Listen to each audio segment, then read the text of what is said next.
For if one is remembered by a friend, one is never truly gone.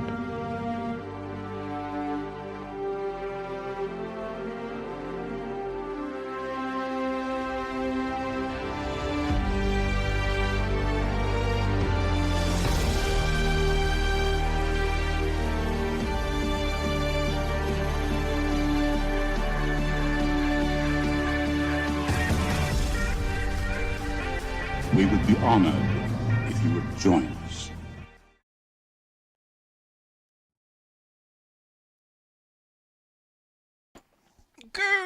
Greetings from the galaxy far, far away. Oh, that's the first time I've missed that cue. I feel angry with myself now.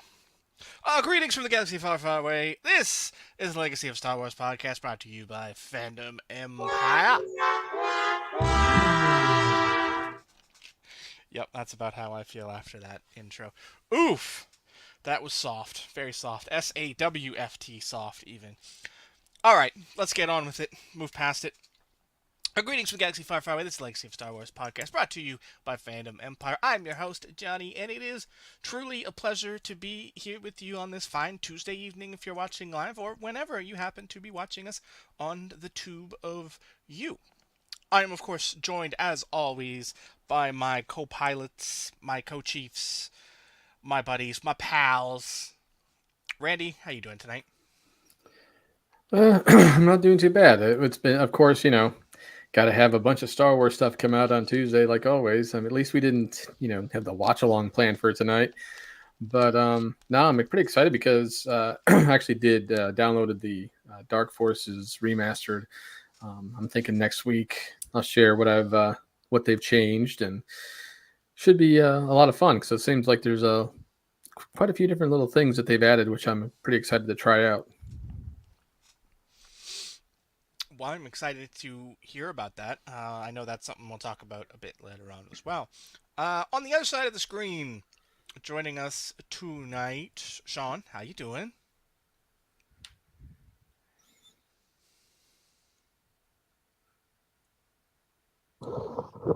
Sorry, was it my turn to talk? Did I miss my cue? Okay. Got to throw some shots, build up to this big Battlefront matchup. I'm with Randy. I'm actually excited for Dark Forces. Took some time this weekend and listened to a couple of reviews on it. Actually, 3 or 4 of them. All of them extremely positive. And from a couple of channels that I thought for sure were going to shit on it and didn't. So that got me excited. I'm definitely going to pick this up too. My conundrum is this. I'm still on fucking Naboo in my Phantom Menace playthrough. Towards the end of it, but spent like 25 minutes yesterday not knowing what the hell to do or where I was going, and then ran out of time. So I think what's going to happen is I'm going to be doing this and Dark Forces at the same time. So I'll definitely get some Dark Forces play in before next Tuesday. That way we can go back and forth. And then we had the Battlefront Classic collection coming too. Like, there's just so much Star Wars news, physical media stuff, filming dates that probably aren't true, trailers, and just so much more. I'm pretty stoked. It's a big week, and we got an hour to get it all in. It's going to be a jam-packed hour, that's for sure. Of course, if you guys are liking this, if you're enjoying it, scroll down, hit that thumbs up, leave a comment, and help us defeat the evil algorithm. And of course, if you're not already, subscribe to the channel and click that notification bell so you can get access to all of the other great content here on Fandom Empire, including Monday nights tonight in Haddonfield. A great show they have every week. Contests going now. Head on over, check that stuff out. See what that's all. Wednesday nights, when it happens, welcome to the Geek Side. Not a permanent fixture on the schedule, but it does happen, and when it does, you'll be the first to know. Occasionally, Fandom Empire Live still pops up. An episode last week. You never know when those are going to show up. And of course, Sean might randomly show up and play some video games. Yeah, nothing like making myself look stupid on air. I mean, let's just do it more. We definitely will. Like I said, off air. Whoa! Was that a shot? Was that a shot? Are we going there already? This is not a Battlefront. Randy, I feel like that was a passive-aggressive shot. Here we go. No, We're already starting. He did say we, so it's not like he just said you. He said we. this is Well, this is a the shot at you 2K20. too. No, this is a 2K24 thing, and there will be asses whipped, and they will be yours. Can I call a friend, my kid? You could call me. then I will. I'll be the guy that runs outside the ring and makes you run around for him. Oh, don't worry. There will one day you and Zach are, I'm sure, inevitably going to go toe to toe, and we'll have a nice special guest referee. Whatever that will be. Might have to pull out the checkbook. No, I mean it's an exciting week, boys. There's a lot to dive into. There's a lot of news out there across different formats, and excited for tonight's show. Oh, I will say this: Johnny alluded to it right off the top. Not Star Wars related, but this right here, Halloween mask giveaway. Now we're not talking the thing that you go to and buy at Spencer's or Spirit Halloween or whatever.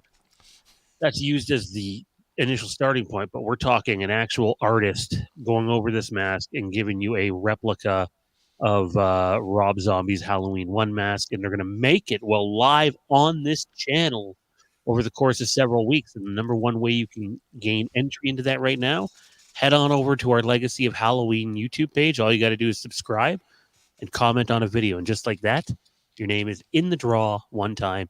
And then each week there will be another new thing that we have you do. The more things that you do, the more opportunity you have to win, and none of it will cost you a thing unless you live, forever away across the world and you win this thing and we need help with shipping. But other than that, no, it won't cost you a thing. And like, these things are valued. Like, people charge $400, $500, $600, $700 for these types of masks, and Chris is as good as they get.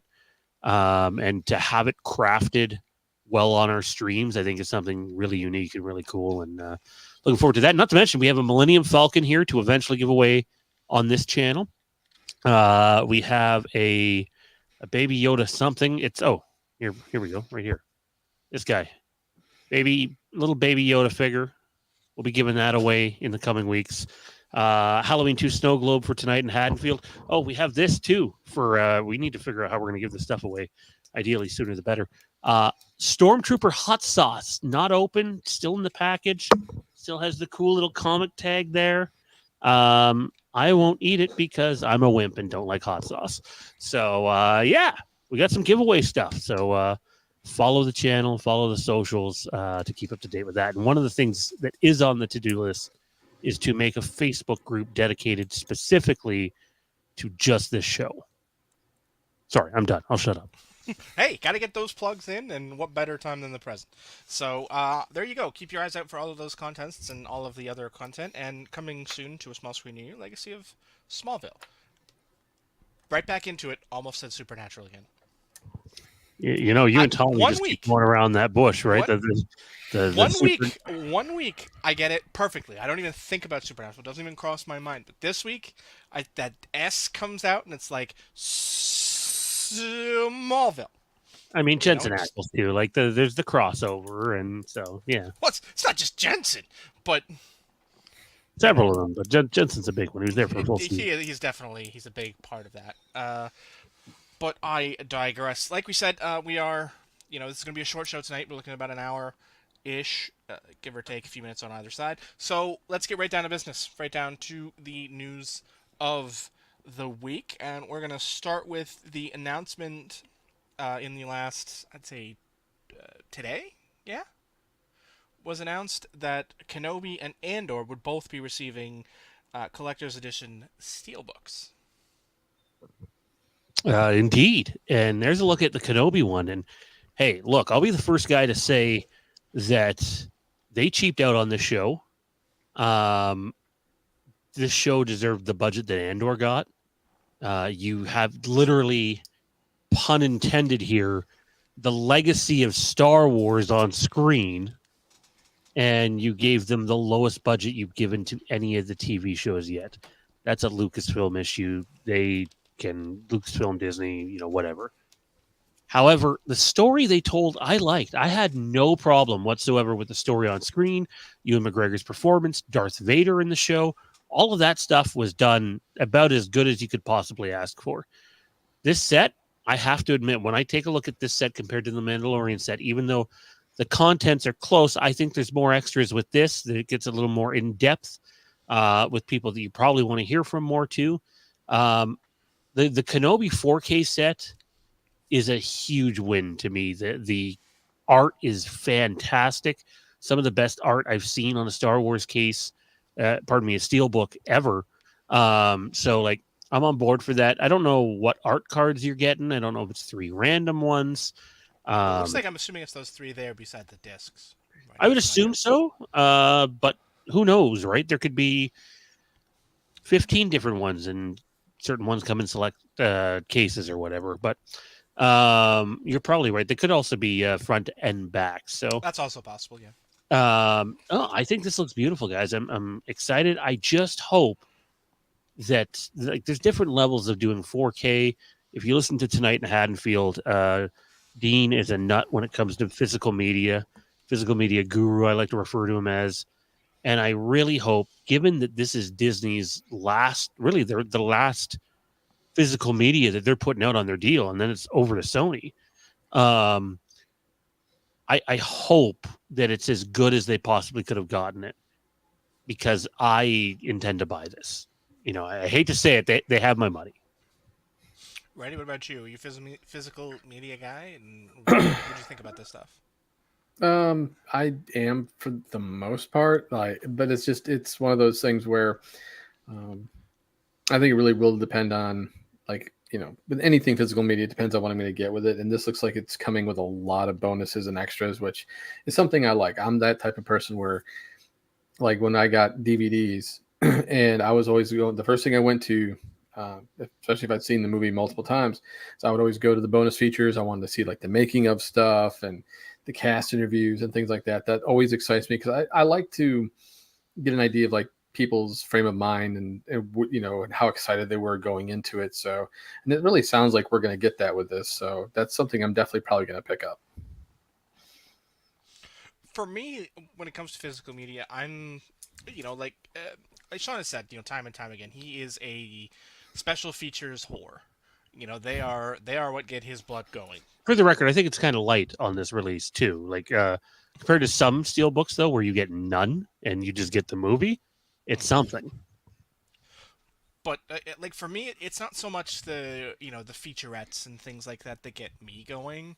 It's the audio commentaries. Those are what I enjoy, you know, listening to and watching, because it gives you you know, a more direct insight into, you know, what you're seeing, right? Like it gives you that experience of hearing from the director and explaining, you know, why certain things are the way they are, and actors and actresses, and, you know, hearing that sort of thing. And I love those. You know, like nothing gets me more excited than when like a TV series box set comes out and they have audio commentaries for every episode. I love that. You know, and TV is sometimes really good for that, and other times it's just god awful for that.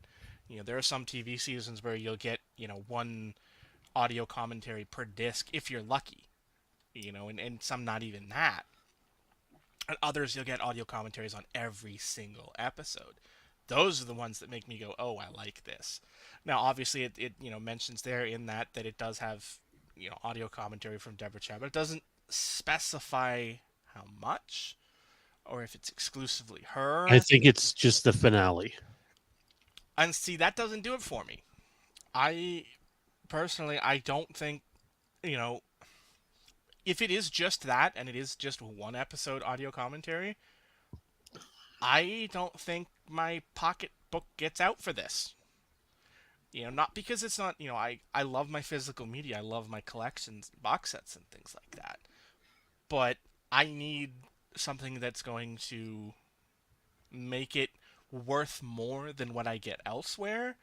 And if there's one thing Disney Plus has been amazing at, it's adding all of the special features and stuff to, you know, their content roles, right? Like they have the special features and the featurettes and things like that added. As far as I most of the know, movies. the featurettes included in all 4 of these releases, including the Marvel ones, are not on Disney Plus, and they're exclusive to these releases. As yet.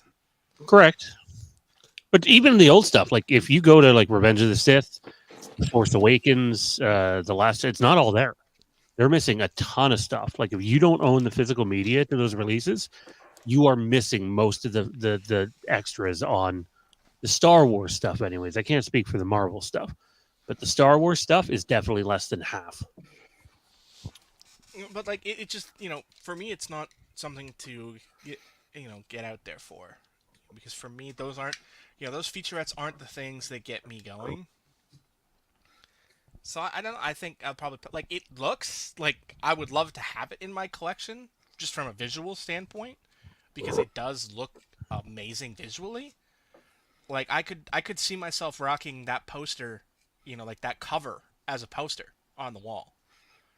Probably should If have been you the poster of the series. yeah, absolutely it should have. Or even that the clashing lightsabers from the interior. Like that's another thing. I'd rock that as a poster. But beyond that, I don't, for what it's inevitably going to cost. On top of which, I don't think there's enough there to, get me excited for this one. I will say this: if you have an Xbox Series X, a PS5, or even better, a proper 4K Blu-ray player that does all the fancy knickknacks and tricks, there's no competition between streaming something on Disney Plus and watching it on physical media. Disney Plus, specifically Disney Plus, even compared to the other streaming platforms, kills their quality, destroys it. It's not close. Watching Rogue One starting Rogue One on Disney Plus on Friday, and then actually watching it on Sunday morning on actual 4K disc. It, like, anybody who's telling you there's not a visual difference is nuts. There is, but more specifically, the sound design, they just cheap out on that on Disney Plus. I don't know if it's easier to upload files, if they're more condensed, or they're different versions or whatnot. But I strongly suggest everybody keep physical media alive for obvious reasons. Any outage or any hack, like Facebook today. You never know what you're going to lose or when you're going to lose it. Or just So, general ownership. for sure, Like stuff gets pulled off, streamers all the time. a lot of people still don't understand that, and then they're just up in arms about where did this show go or where did that movie go.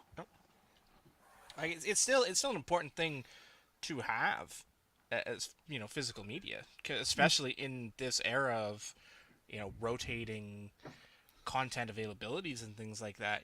We sort of came to rely on streaming as a clutch for it'll be there when we want it to be there. That's not true anymore. And you'll have an opportunity to, if you pass on it this time. Sony's getting the physical media release rights from Disney, whether it's next year or a few years down the road or 5 years after it came out. You'll have the opportunity to pick this up in 4K or 8K or whatever we're at that point in time. It's not like this will be your only opportunity to get it, but I do think it for me it's enough, but not by a landslide. Like, I looked at it, I had to look at the features, looked at the cover art, looked at the steel case, and again, steelbook, pardon me. There are steelbooks, especially if you go back 4 or 5 years, that have no extras. Period. None. It's just the movie. I'm with Johnny on the audio commentary, though. Like, if you really wanted to go ham and only do one episode of this, I get doing the finale 100%. But if you were going to do that, you should have had Deborah Chow sit down with Ewan McGregor and Hayden Christensen. Absolutely. Of course. And that alone, for that one episode, would have made this purchase worth it, in my opinion. It certainly would have been a much greater chance for me to, be interested in it. Like, if you're going to get the director to do an entire season, then great. That's fine. I don't mind so much, because you are going to get a much deeper dive into, the aesthetic choices and the direction and things like that. And I'm fine with that. If the director does an entire season solo, because, you just assume then that they're batch recording. And that's fine. That's a great, thing to do. But if you're just doing one episode, you need to bring it. And it has not been brung.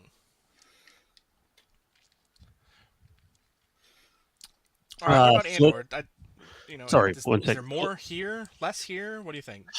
There's probably more, simply because if you've seen the show, which I know you have not, and I know if you give this thing a try all the way through, you are going to like the show. It goes right down, and I think there's a bunch of Doctor Who people in this too. But like Andor is just another level. There has never been Star Wars quality made on the level of Andor, and I'm the fucking guy that came on here for like 2 years and said, we don't need that fucking show. We don't. Why? There's 1,000 other things you could do before that would have my attention. And then I seen the show, and I was like, okay, I will shut the fuck up. Done. Won me over for once, Lucasfilm. Flix, what's going on, buddy? I'm so used to seeing you on Monday nights. Here you are on a Tuesday night. He says, agree. Hell, my Star Wars laser discs are better visually than Disney Plus. It's criminal what Disney Plus does to the movies. It's very noticeable, man. By the way, I did get your message on Instagram about your collection, and then lo and behold, a few moments later, Facebook and Instagram were gone. So I don't know if you know anything about that, dude. Just kidding, obviously. I'm buying Andor simply because of what I just said.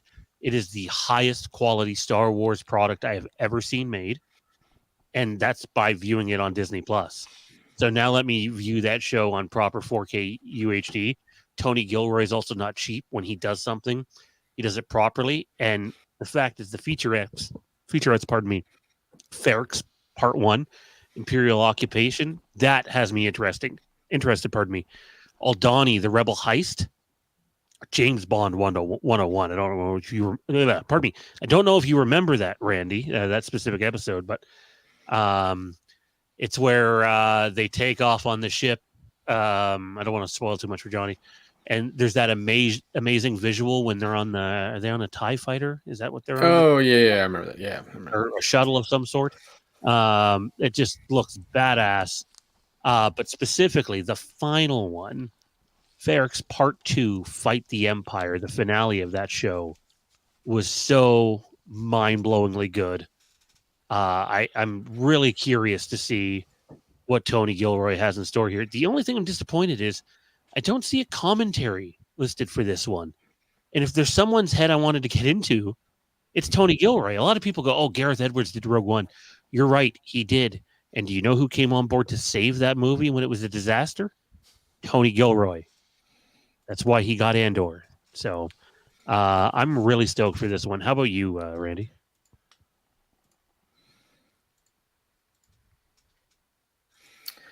I mean, I loved, season 1. I think it's really cool that they're releasing this now. Obviously, just the opportunity to kind of go back and rewatch it in 4K. I mean, especially if Disney Plus really does just crap on the visuals. I mean, my PS5 is more than capable of making sure that this looks beautiful. So I'm definitely probably going to pick this up just because the story itself is just amazing. It wouldn't have, and I agree with you. It's probably one of the best things that Disney Plus has put out story-wise, show-wise for Star Wars. Just because, I mean, think about all the awards it was nominated for, and you don't get that a whole lot with anything from Disney Plus in terms of like Star Wars related things. So that just speaks volumes for the quality of the show, the directing, the story, everything. And be able to just watch it in 4K, man, that is going to be a tasty morsel worth picking up. You know what I think we're going to do? I think we're going to make Johnny watch Andor. That would be a fun season to revisit. I'm with him though. Like the first 2 episodes of that series, I was going, oh boy, I hope this picks up or is going somewhere significant. But then you get through episode 3 and episode 4, and it's like, oh, now I get what they're doing. And it really was an achievement. And again, this coming from the guy that didn't want the show, I have no problem saying in terms of Disney Star Wars period, including movies, they've done nothing to the quality of Andor. Which again also kind of upsets me though, because we were just talking about Kenobi, and it's like when you look at how you would think Andor is going to be this small show based around Cassian that's very enclosed, and Kenobi would be this grand scale thing, and it's actually the opposite. Is the Kenobi thing is very small scaled and tight and enclosed, and the Andor thing is this massive beast that takes place across several planets and getting into imperial politics and occupation, and it's truly a masterpiece from Lucasfilm, and I really hope Andor 2 lives up to this one. But yeah, it's a must buy for me. Big miss though on no Tony Gilroy commentary if that's the case. There's certainly a lot more, and I as these things come out, it sounds like you're likely getting both of these. Well, we'll have time to talk about them, as they come out, and I know it's typically a feature on, the other show, but, maybe we'll see those here on the channel as they come out, with some content about that stuff. So, obviously, keep your I'll eyes open. cosplay Dean. Come on here and pretend to be Dean. Yep, definitely do that. Mostly because I'd like to see you cosplayed as Dean. I think that'd be hilarious. All right, guys. Let's move on to the next topic. More on the Acolyte as we inch closer and closer to, both what we assume, what we presume, and what we know. And more things are starting to come out sort of as we go. Obviously, Bespin Bulletin, right here, there's your big headline. Trailer incoming, and episode lengths range from 30 to 45 minutes.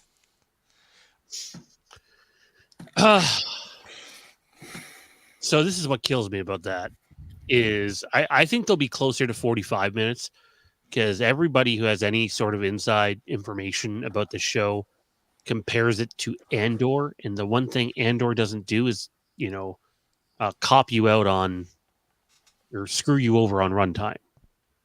Most of Andor's episodes are between 40 minutes and an hour. And I think that'll be the case here. If not, I know you can't base things just off of runtime. But if you are getting like 3 episodes in the 30 to 35 minute range in an 8-episode season, I'm sorry, then that's not Andor. Andor is not good just because of the runtime, but Andor is good because it makes use of that runtime. So it gives you tons of Star Wars content, but all meaningful. And this is an era we haven't seen before. So I really hope that they aren't screwing us over here and we get, essentially the Mandalorian treatment where it's like, yeah, some episodes are appropriate length and other ones are short, seemingly, or cut short.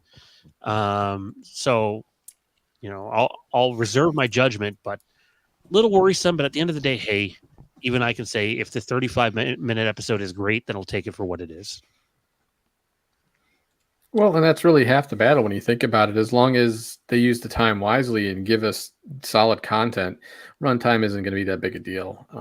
Though the fact that at least 30 to 45 minutes, I can live with that, considering some of the episodes of The Mandalorian were just like, they were so all over the place that 9 times out of 10, you couldn't tell really what you were going to get into, regardless of what was going on in the episode, just because the runtime was just so off the wall sometimes. It just didn't make any sense. But honestly, I'm just more excited to see what the trailer brings. And if the trailer can just hook me even more than I'm already ready for this thing, then I'm not going to care about the runtime so much. I mean, for me, runtime is importantly unimportant. You can enjoy a 30-minute episode just as much as an hour episode, as long as it's an appropriately used 30 minutes. Like there are sitcom episodes that are like 22 minutes that hit hard, on both an emotional level, a funny level, an enjoyment level. And they can do that in 22 minutes because they maximize their time effectively. So if you have a 30-minute episode that you've maximized your use of time, then that's fine. But I don't want a 30-minute episode that includes 5 to 10 minutes of monotony that doesn't need to be there. That doesn't progress the story forward. That's the problem Mandalorian had a lot of time for me, was a lot of those shorter episodes just featured scenes that were just there. Like uh, focusing on characters that aren't central to the main story.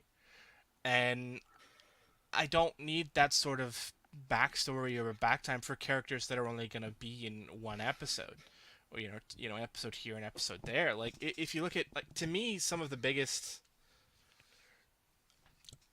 waste of time episodes in The Mandalorian are ones where Din works with people who aren't part of the main crew, who aren't in a lot of episodes, who are only in one episode or two episodes. But they spend a lot of time dealing with that character and their story that is completely irrelevant to everything else that's going on. And in a 30-minute episode, or 30, to 40-minute episode, you can't do that. I don't need to learn about character F that I'm not going to see again. It's unimportant. It doesn't progress the story forward. Unless it does. Like, obviously, there's, exceptions to the rule. But it needs to be a jam-packed 30 minutes that progresses the story. It can't just be like filler time. It needs to genuinely move the story forward in a way that 30 minutes, it's a satisfying 30 minutes. And that is something that Star Wars has kind of struggled with. In my opinion, a lot of those episodes that are on the shorter side are some of the more weak entries in their series. Yeah, and I agree. Those are the ones on Disney Plus that just don't hit. It also sounds like that the trailer that is going to come out is not the one that leaked from whatever convention last year, although that's a pretty good one.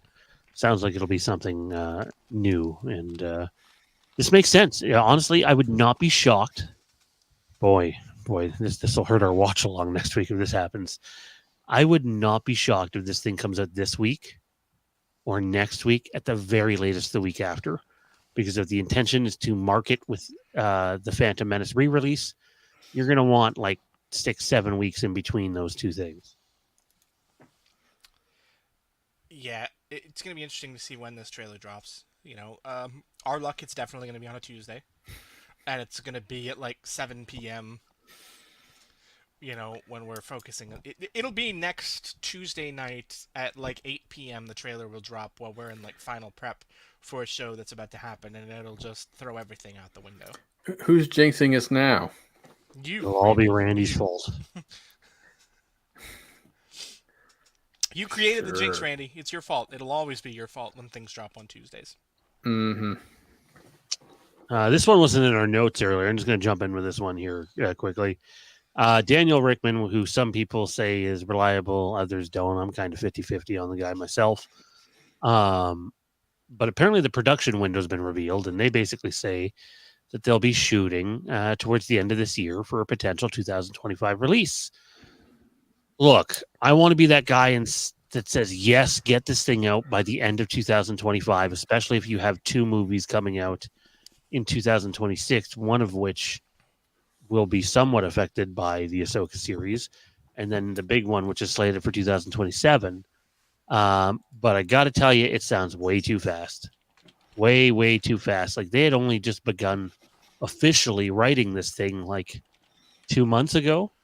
So unless you're doing the Mando 3, take one pass at it and go straight to cameras, which is a horrible idea, I don't see this happening. Not to mention, they got massive shoes to fill with the loss of Ray Stevenson and what they do with Balon.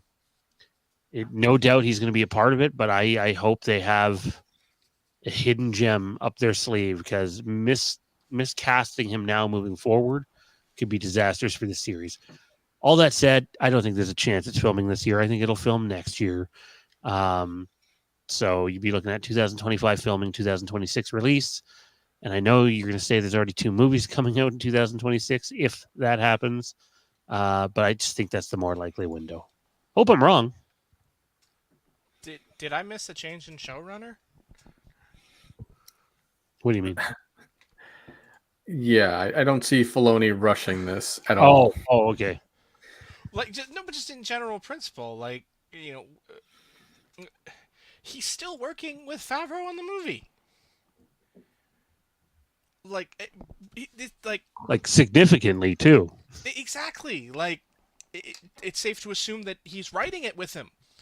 Like, are you telling me he's not going to be a part of the production of that film? He's just going to walk away and go to, like, don't get me wrong. He absolutely could, and it would still be in great hands, because Favreau is phenomenally talented and could do it on his own, no question. But why? What is the purpose of that? Like, you haven't even started really getting down to the nitty-gritty of writing this thing yet. On top of which, you have huge decisions that need to be made, specifically, like Sean said, with Balin. And those decisions, you've got the Mandalorian and Grogu that you're collaborating on. Like, come on now, there's no chance in hell if this thing films this year, I will eat my hat on camera. Like, there's no chance, zero chance. This thing hasn't even been finished writing it yet. You still have to cast characters for it. On top of which, you have to assume there's going to be some degree of crossover with The Mandalorian and Grogu, both from a production standpoint as well as even possibly a cast standpoint. Like, come on now. If you honestly, truly think this thing will begin shooting this year, I have some swampland in Florida I'd like to sell you, and it includes a deed to the Brooklyn Bridge. Not to mention Filoni, his new job as the CCO, Chief Creative Officer of Lucasfilm, requires him to oversee all the projects coming to television and movies, which means he still has to do that job too, people. And you have the Acolyte, which is coming out, which is going to be huge. I'm sure there's some stuff that he can still do with that post filming. There is Skeleton Crew, which is apparently a oh my god, Skeleton Crew, who is apparently in just god awful shape and not very good. But we'll see. You have a movie that's about to begin filming sometime between May and June. Guess what? Dude's probably going to be on set for a lot of that. Like, it is unrealistic to think that this thing is going to happen this year.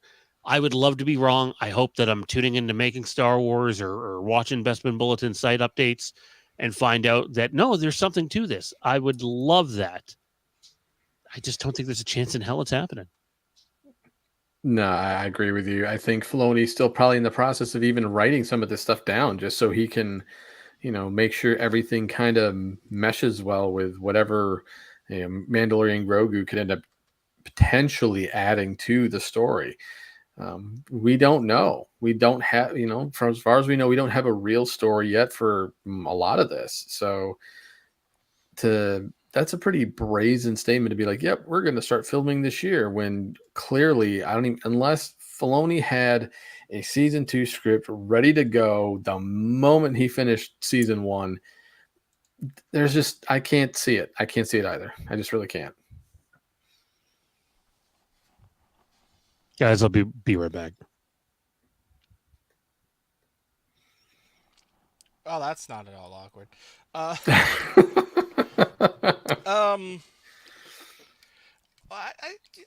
don't think there's any chance at all. Like I said, there's no way this is gonna happen.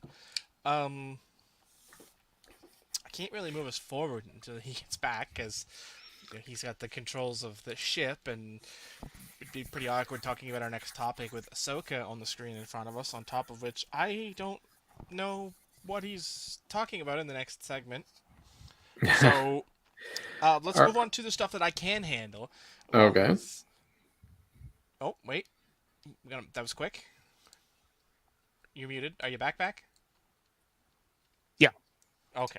All right, then. I guess we don't really need to jump around. That was a wonderful mumble jumble you were doing. Well, I was going to move on to the announcement stuff, but since you're back, we can just keep powering through the actual stuff. Yeah. It's been a very interesting week for Endeavor, and that leads us to some big news about a project that is currently being worked on, Knights of the Old Republic.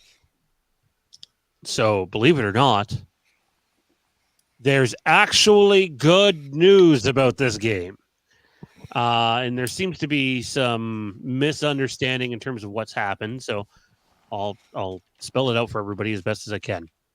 The Embracer Group, who lost a lot of money with a deal they made with a Saudi fund, owned Saber. Saber was working on the game post Asper Media, who we believe did the Battlefront Classic collections coming out, along with the Jedi Knight 2, Jedi Outcast, and Jedi Knight Jedi Academy portovers. What has happened here is the Embracer Group was holding up any real development with this game, didn't want to go forward with it, was refusing to comment on it. And when they did comment on it, they do it on a earnings call and do it in the most unprofessional, tongue-in-cheek way possible. So Saber has basically bought themselves out of the Embracer Group and are taking the game with them. So they won't have to be overseen anymore by them. They can continue to work on it without having meddling going on. And Jason Schreier and others in the industry say that this is excellent news for the game. Keeping in mind, people are going to have to understand that the last year and a half, while stuff was happening, nowhere near what you would have for a full production game. So we are not close to release now. Should have been, not. And it's really going to depend on, how much more money gets sunk into this. If it remains a Sony exclusive, does Sony sink more? There is already rumors that Sony might be out on that and have left, and that Microsoft might have the ability to step in and they might be able to make a deal there. Either way, this game is likely to happen now, but I just don't know if people are going to be impressed with how long they might have to wait for it. Because we're not talking a next year release. We're talking probably 2026 at the earliest, and that's optimistic. But either way, good news. We'll see how long that lasts. Yeah, it's good news for the company for sure. I've been on the outs with Embracer since they shuttered Volition. I have not been happy with that was anything a they've done huge since shot. The Saints Row thing, right? That was a huge topic that I was listening to on my drive home from dropping off my oldest guy, and they've been terrible. They were the worst thing for this game, and honestly, in a picture perfect world, I think Lucasfilm and company would like to go back, or Lucasfilm Games would like to go back and probably give Asper longer with the game before ripping it from them. But hey, time machines don't exist yet, so who knows? Give AI time though. They might take this all over. Well, one of the things we've always said about gaming in general is that with big games, a lot of the times the smaller devs don't get the time they need to really build everything they want to build and deliver on the promises they're making. You have to be a larger studio, like say a Rockstar Games or someone of that caliber, where there's complete trust and you're going to be given the time you need. And these smaller devs, I mean, look at the state of Call of Duty right now. It's horrible because you got the merger with Microsoft, laying off a bunch of people. And it's hurt the game.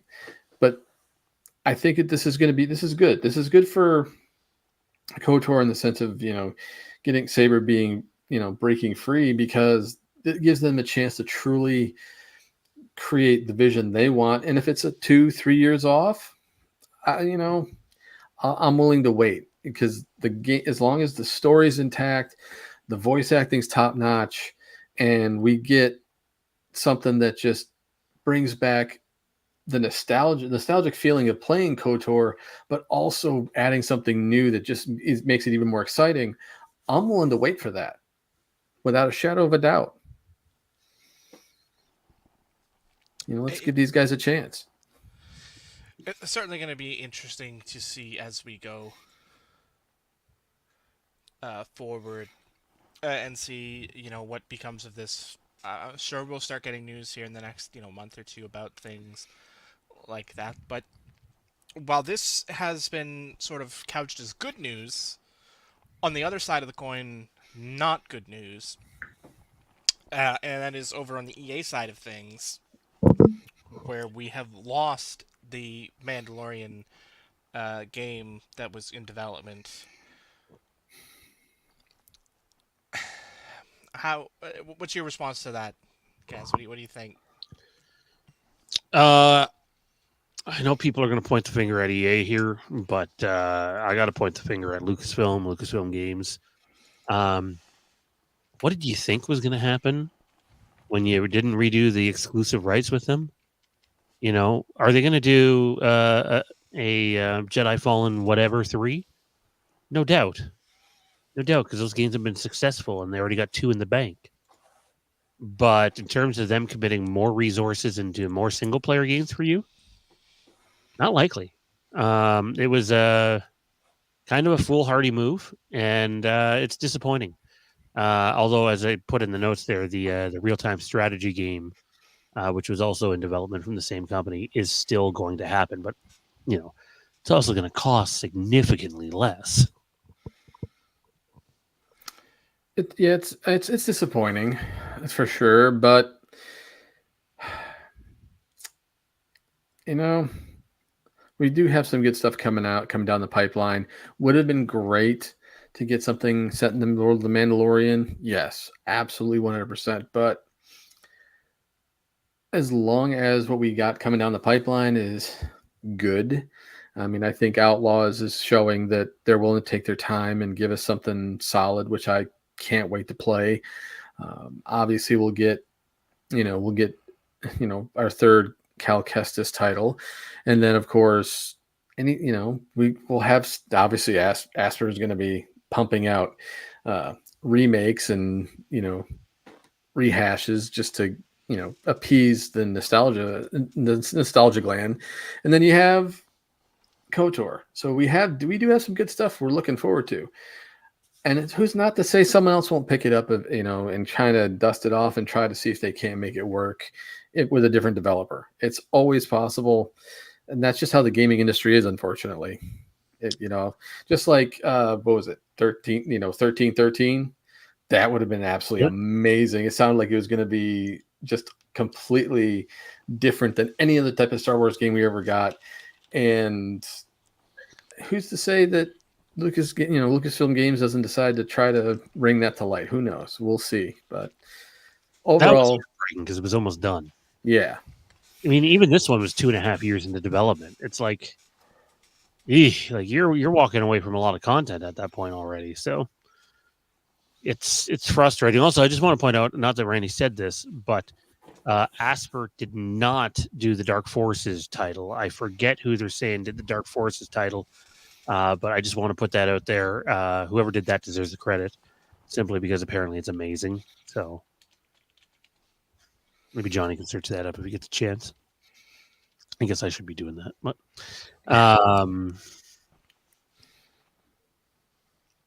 to say it's like a night something or something like that.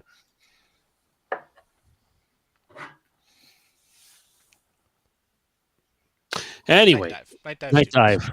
That's it. Apparently, they've done other remakes that were highly praised as well. Not that I know any of them. So, because to be honest, before the weekend, I thought it was Asper as well. So, the things you find out. Also, I'll take this opportunity now to let everybody know that next week, barring more massive Star Wars news, we are set to watch Solo here on the channel, which goes back to towards the end of the Star Wars Wastelands days for Johnny and I, and so there'll be a little bit of nostalgia involved in that movie. I haven't watched it since 2018. I've never watched it at home. I think we've seen it 3 times in theaters. So yeah, I'm looking forward to diving back into that flick. I don't recall having anything against it. I just don't recall it being super memorable and wanting to go back to it. I know I did not hate the movie or anything. I think I enjoyed it. So looking forward to that. And then Johnny, I think you have the part 2 of this announcement, because one of us doesn't know. I do indeed. And why, yes, you are correct. Next week we do, on schedule, have planned the solo watch along, but that's not all we have on the schedule. The week after, March 19th, we haven't had one in a very long time, but we are set to make our return to the trivia mines. That's right, we're going back to trivia. We're going to have another contest, and like Sean said, one of these competitors knows about it, and one of them doesn't. In part because the person that knows is one of those competitors, obviously.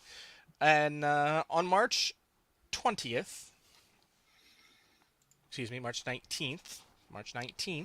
in 2 weeks' time, Sean will be going one-on-one in Star Wars trivia with the man on my other side, Randy. That's right, in 2 weeks' time, it will be Randy and Sean squaring off in Star Wars trivia. It is going to be a knockdown, drag-out, bloody brawl, as these two competitors will be competing in Star Wars trivia. And then to add to that, as we get further back into trivia, in the winner of that matchup in March, in May will be one part of a triple threat Star Wars trivia match for the first Star Wars Legacy Trivia Championship, which is what we used to do back on Star Wars Wastelands. Ben Hart is already in with his dominating performance. One of Randy and I will be in, and then another person who I don't want to name yet because we might have to replace him if we can't make scheduling work. And I'll give you a hint. He's on the other side of the planet. Is scheduled to be a part of that matchup too. So before I announce... Spoiler alert, it's not me. Oh, man, you haven't moved that far away? Damn. So that'll happen in the month of May, and that'll be a lot of fun. So whether I get to be a part of the match or get to call the match, it's going to be a lot of fun. It is certainly going to be interesting. And yes, like, Oh. it will be a barn burner. Damn right. I'll get some warm up by curb stomping Johnny to the match at the Battlefront collection. I guess I need to start boning up on some of my trivia then. Definitely do. You definitely do. The obscure, the better. Because, let's be honest, I'm going to be the trivia master, or one of, for this contest. And, Randy, you've seen some of the things I can do. Yeah. Excuse me? Wrong show. Wait a minute now. What?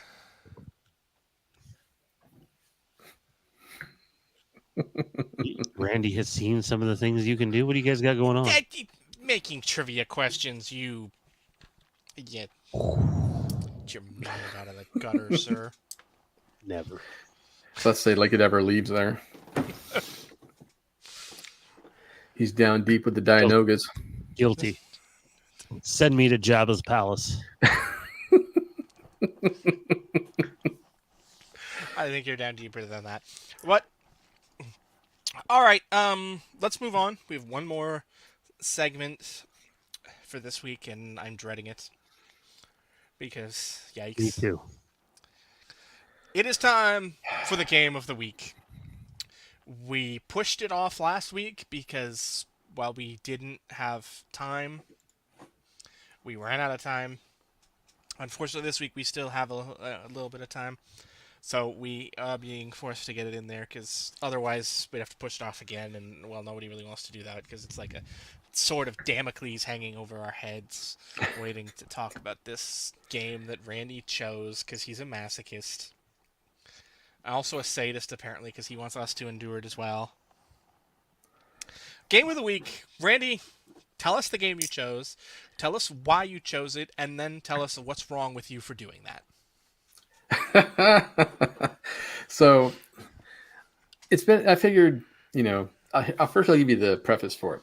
I'm like, you know what? We've never done a bad game that we've all experienced before. Now, granted, I'm surprised that, Super Bombad Racing hasn't come up yet, to be perfectly honest. But I figured, you know what? For all the potential Star Wars Masters of Terrasai, Casey, whatever the hell you want to call it, had in terms of just what it could have been, it was a bad game. But you know what? I'm curious. From both of you, what do you feel was actually done right? Because there were things in the game that weren't bad; they just weren't executed well. And I feel like that there is the potential, if they ever decide to do a remake, reboot, or whatever, there is potential there for something a lot better than what we got. Side note, completely off topic. Johnny, you know who Facebook user is. Just I a do. I stupid saw it. site. Yeah, I just saw it now. So I looked. speaking of trouble and people that want to lose at Battlefront, if you want to take us up on that challenge, pick up the Classic Collection.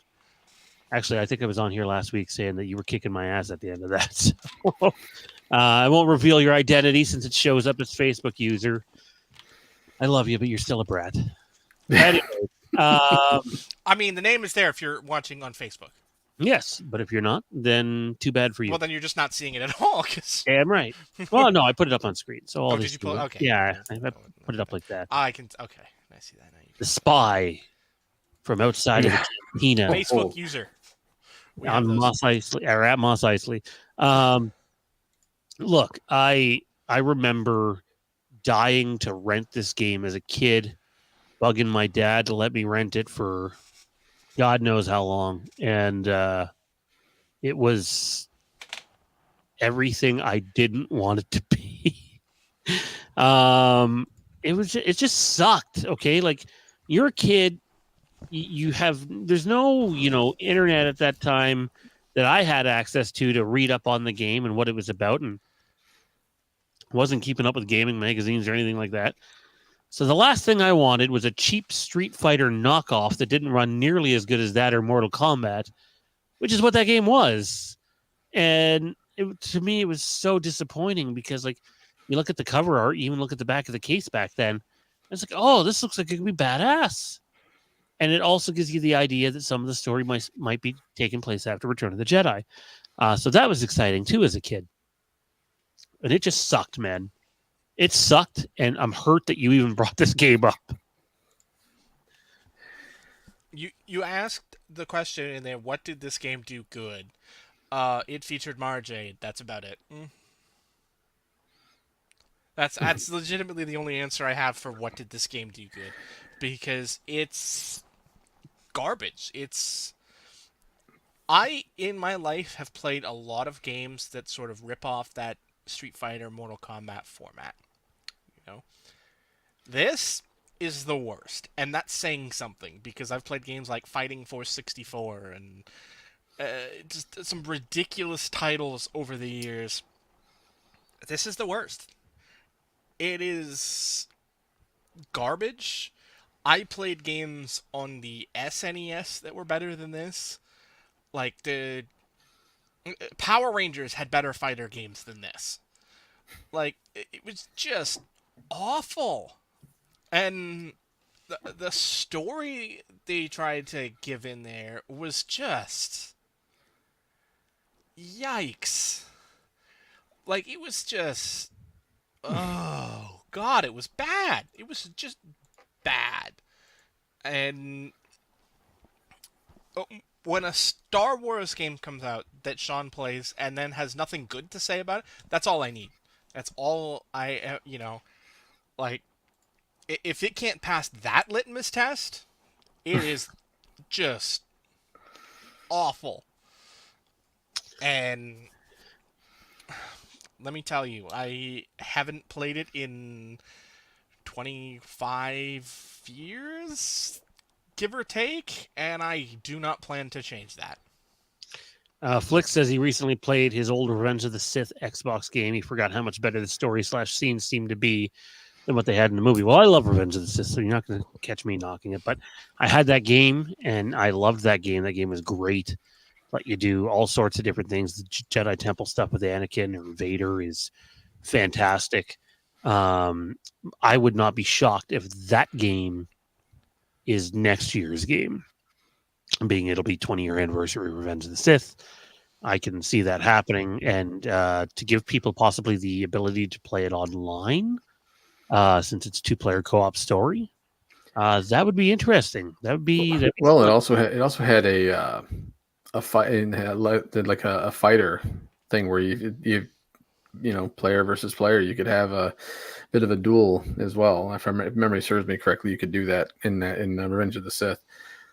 But so I guess I will not going to say take my shame, but I unlocked every single character in Masters of Terrascasai. I played the hell out of it to the point of where I even had Slave Leia unlocked. So I remember you could be her in the bounty hunter get up there, and she'd have the yellow lightsaber, yellow double-ended lightsaber. Mm-hmm. But I mean, come on, you can't. You have to admit, playing as classic characters named Horror, that's. I mean, can't go wrong there. Or Thok. No, I feel like for me, the thing they did right. Obviously, the music is always going to be good because it's John Williams. You can't really mess that up.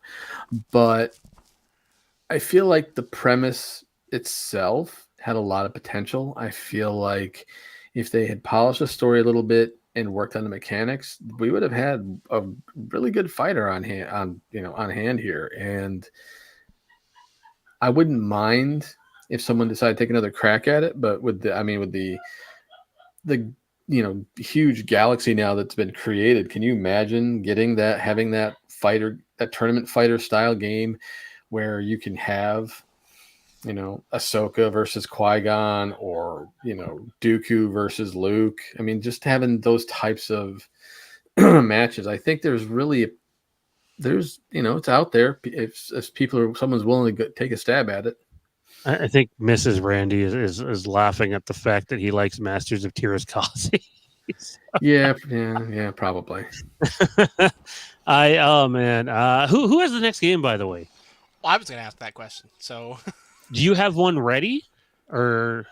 Yeah, I mean, Okay, well then you can go next. I'll say this: good cover art. I like the cover art for the game. It fit its time. It was in. all right. So I have no idea if I was actually up next or not. But while we were doing this, I was looking at other games I would have rather been talking about tonight because that seemed like a better use of my time. I mean, Randy and I thinking about kind of this get a game next week anyway. We're gonna geek out about Dark Forces. That's Actually, right. Sorry, not next week. The week after. Next week we're going to be geeking out about Solo, and Oh, okay. We can talk about Dark Forces during Solo. Might be good to do that. How I'm sure Katarn Randy was will based around Han Solo at first, I'm sure Randy will also have lots of opportunity to tell us why we should be watching The Bad Batch instead. Hey, that's your loss. All right, there's a season going. That is your loss. It's been Whoops. actually pretty good so far. Well, hey, So- I always say if people are enjoying it, that's great. I want people to enjoy it. Love what you love, and don't let anybody take away from that. All right. So while I took that opportunity to spend some time looking at other games I would have rather been talking about, there were a few that popped off the page at me. But I settled on one because I always liked it, I enjoyed it, and it was another one of those premises that was different that I thought was fun. So in 2 weeks, we will be talking about Star Wars Republic Commandos.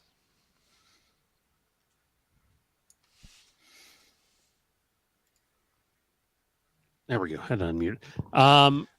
Yeah, Star Wars: The Republic Commando was fantastic. Man, I almost feel like we might need to lead the show off with that, so that Tommy can come on and join you and talk about that. Because I know love it. Yep. I was gonna say Tommy can be tight-lipped about a lot of things, but he effing loves that game. Never been shy about that. Yeah. Also, shout out to Karen Travis. Much love for continuing the story for those and not getting the credit you deserve. I think that's going to do it, though. It is indeed. That is going to wrap up tonight's show. So, I hope you guys had fun tonight. I hope you enjoyed the show if you're watching live or if you're watching us on the YouTube whenever you're catching us. If you're watching us now, head on down below, click the thumbs up, leave a comment. Let us know what you think about Masters of Terrascasi. Did you play it? Do you even know what we're talking about? Did you enjoy it? Let us know in the comments down below. And of course, leave a like, leave a thumbs up, subscribe, click the bell, all that fun stuff to help us defeat the evil algorithm. And of course, once you've done that, once you've hit the subscribe button, head on over to the Fandom Empire page, check out all our other offerings. You can catch episodes of tonight's at Haddonfield, Monday nights live, otherwise right there on the YouTube. Tuesday nights, of course, we're here every week. Wednesday nights, hit or miss. Welcome to the Geek Side. And Sean will pop up with his gaming stuff whenever the mood strikes and he has the time. You can catch him playing all of those games right now. Obviously, Phantom Menace, Dark Forces coming soon, and lots of other stuff. Of course, coming soon to the screen, Legacy of Smallville. Sean and Jade will be going through each episode of Smallville and discussing it. And of course, if you want to contribute on another level, you can head on over to our Patreon page, patreon.com/fandomempire, where you can contribute at whatever level you're comfortable at, from 0 to $1 billion, if you are so inclined, and Jeff Bezos. So...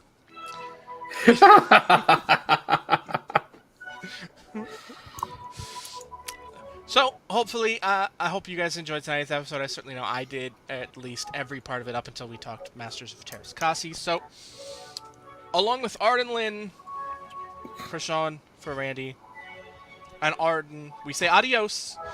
We'll see you next week. And may the Force be with you all.